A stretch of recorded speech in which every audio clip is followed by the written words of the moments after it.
Olá, graça e paz, tudo bem com vocês? Estamos de volta para mais uma aula e olha, hoje nós vamos concluir, não é? Graças a Deus, estamos chegando ao término deste curso e esta será a última das matérias desse curso abençoado que tem alcançado o coração de muitos de vocês alunos aí. Bom, graças a Deus, chegamos a esse momento e agora nós vamos entrar nessa matéria que, a verdade, queridos, é que esta matéria, ela, na verdade, são três em uma, mas é uma matéria que exigiria muito mais de cada um de nós e levaria mais tempo se nós fôssemos trabalhar uma por uma. Isso ia levar bastante tempo. Então, é hermenêutica, exegese e homilética. São três matérias em uma só, mas que vocês não têm noção de como isto vai abençoar a sua vida ministerial. Para você que é pastor, para você que é obreiro, para você que é líder de departamentos, para você que prega, é um pregador da palavra, é um evangelista, esta matéria ela é muito importante. E eu vou de forma bem resumida, por quê? Porque esta matéria, ou esses três tópicos, né, dessa matéria, ela vai fazer com que você caminhe numa direção certa para pregar a palavra de Deus. Deixa eu dizer algo aqui importante para você. Você já teve algum momento na sua vida que você não tinha o que pregar? Que você procurava os textos, que você lia a Bíblia, mas não saía nada? Pois é, isso já aconteceu comigo. Isso já aconteceu com milhares de pessoas, de pregadores, que as pessoas, às vezes, que os pregadores não tinham um norte, não tinham uma direção.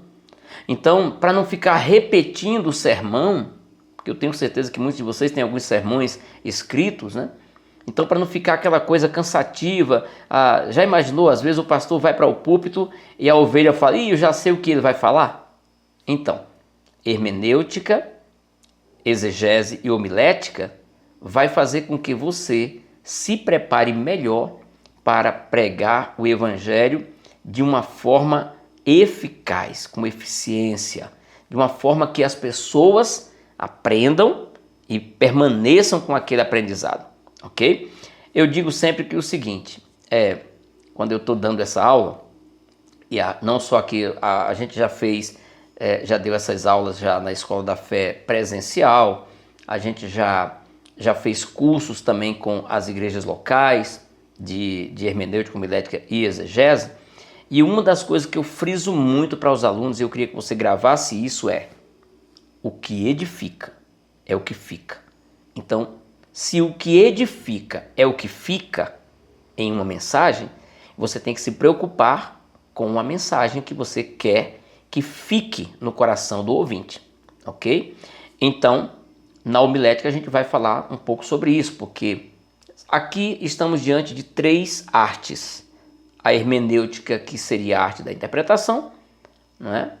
A exegese, que seria a arte de desmiuçar a palavra, de aprofundar mais na palavra, e estamos falando também de homilética, que é a arte da pregação.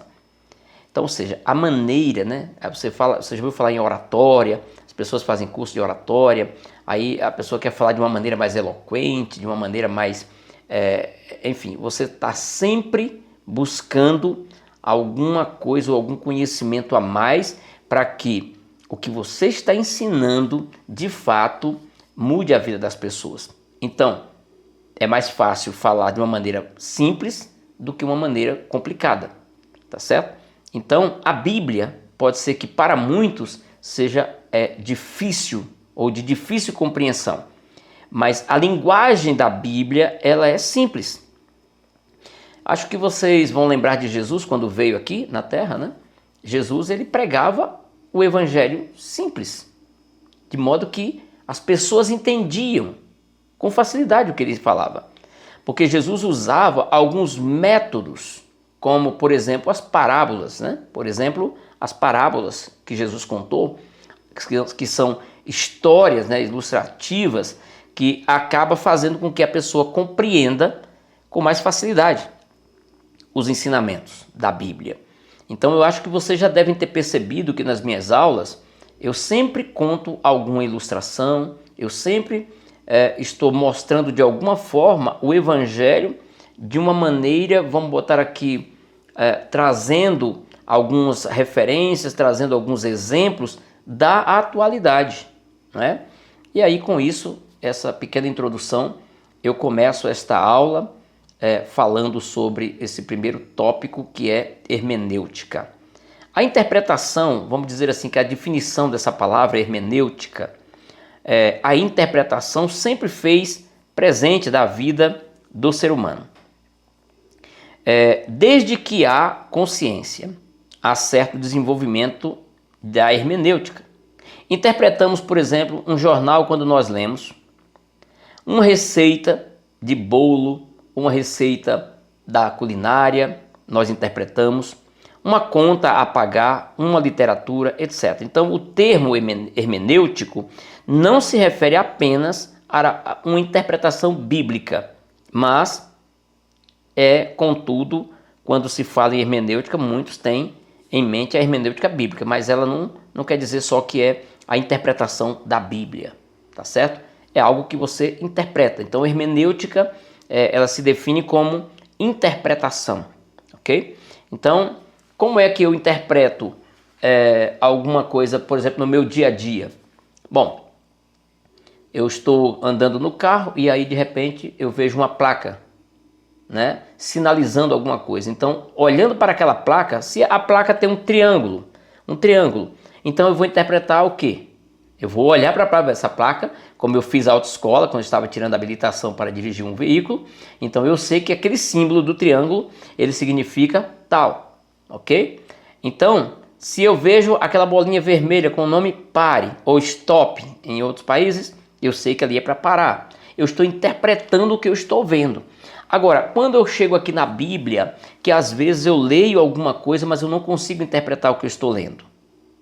Bom, eu posso interpretar ao meu modo de ver e eu posso interpretar à luz das Escrituras. Então, existem muitos crentes espalhados no mundo inteiro. E, por exemplo, nós estamos agora gravando também para outras nações. Esse curso, né, esse curso básico aqui, esse seminário básico, ele vai alcançar outras nações. Então, existem pessoas, por exemplo, lá em Moçambique, né, um dos países da África, onde esse curso vai ser totalmente gratuito, né, para lá, porque há uma necessidade muito grande de que as pessoas dali, os irmãos, sejam alcançados por esta palavra da fé que nós pregamos. Então, ele vai ser totalmente gratuito. Para muitos lá, o conhecimento é raso ainda, eles são muito rasos de conhecimento. Por quê? Porque numa comunidade cristã, por exemplo, que tenha 100 pessoas, eles têm 2 Bíblias apenas. Eles não têm livros adicionais, eles não têm isso tudo que nós aqui no Brasil temos. Eles não têm nem a internet em favor deles, porque poucos usam internet lá naquele lugar, principalmente ali em Moçambique, eu conheço bem, que é onde já viajei algumas vezes para lá e onde nós temos trabalhos por ali também, tá certo? Com a igreja, com a missão. Então, é necessário que haja uma interpretação. Por exemplo, se você não fizer uma hermenêutica certa dos textos sagrados, você pode cair em algumas ciladas do diabo. Vocês sabiam que em Moçambique, na África, por exemplo, existem igrejas que pastores podem ter mais do que uma mulher? E eles acham isso na Bíblia, né? Então eles vão lá e pegam textos, por exemplo, do Velho Testamento, onde os homens tinham mais do que uma mulher, e eles acham que nessa nova aliança, nesse novo momento que nós estamos vivendo, que isso também é possível. E existem outras igrejas que já interpretam isso de forma diferente, como nós interpretamos aqui, que é homem de uma só mulher, como Paulo fala. Não é? Se você quiser almeja o episcopado, sim, excelente obra almeja, mas é necessário que seja homem de uma só mulher e tantas outras qualificações que o texto lá de Timóteo vai estar dando, ok? Então, por isso a necessidade de interpretar é importante, porque se você pegar uma receita de bolo e você simplesmente ler, mas não interpretar o que está dizendo ali, e se não praticar o processo, você vai ficar só com o papel na mão, mas o bolo não vai sair. Ele tem o caminho certo, ele tem a massa, tem a farinha, tem o fermento, tem os ovos, tem o óleo, tem tudo, tem o açúcar, enfim. Tudo que você sabe que pode se acrescentar numa receita de bolo, que pode se ter. Mas você pode ter todos os ingredientes, se você não tiver o forno, e se você não botar na temperatura certa, se você não seguir os processos, o bolo pode murchar, o bolo pode queimar, o bolo pode nem sair. Então, a mesma coisa acontece com a palavra de Deus. Ela é muito boa, ela é muito rica, mas se a pessoa pegar ela e interpretar mal a palavra de Deus, ela pode ser uma bênção, mas ela também pode se tornar uma maldição, para quem não sabe utilizar da palavra. Amém? Então, é por isso que eu digo que é muito importante essa parte da hermenêutica. Vamos lá. Seu significado. O termo hermenêutico não se refere apenas a uma interpretação bíblica, contudo, quando se fala em hermenêutica, muitos têm essa em sua mente a hermenêutica bíblica. Na orientação de Kaiser e Silva, que tem essas referências aqui embaixo, que são de livro, você vai ter isso no seu material, quando eu falar alguma coisa sobre alguns nomes, né? É porque são as referências bíblicas, biográficas, tá certo? Então aqui o termo hermenêutico origina-se do verbo grego hermeneuiem, que significa anunciar, interpretar, esclarecer e traduzir. Então hermenêutica tem a ver com trazer clareza para as pessoas, interpretar bem aquilo que você está vendo, aquilo que você está lendo, tem a ver com anunciar para as pessoas isso aqui, ok? Então, nesse seu significado tradicional, é relativamente simples. É a disciplina que lida com os princípios de interpretação. Então, hermenêutica é uma disciplina que lida com os princípios de interpretação. Alguns escritores gostam de chamá-la de ciência da interpretação, outros preferem falar de arte da interpretação. Então, talvez com implicação, né, ou você interpreta ou não, deixando de lado essas diferenças de perspectiva, o interesse básico da hermenêutica é claro e suficiente. Entretanto, deve ser acrescentado que quando os escritores usam a palavra, na maioria das vezes, o que eles têm em mente é a interpretação bíblica. Então, todas as vezes que você ouvir essa palavra hermenêutica, para a maioria dos escritores da palavra, para os estudiosos, eles entendem, isso aqui é uma interpretação bíblica. De repente, no dia a dia, essa palavra hermenêutica não é usada. Talvez muitos de vocês que estão ouvindo aí, talvez nunca nem tenha escutado falar sobre essa palavra hermenêutica, ok? Bom, sempre desenvolvemos, consciente ou inconscientemente, a hermenêutica em relação à interpretação da Bíblia. Em geral, não há necessidade de se esmerar em um curso hermenêutico, tá? A Bíblia é de uma linguagem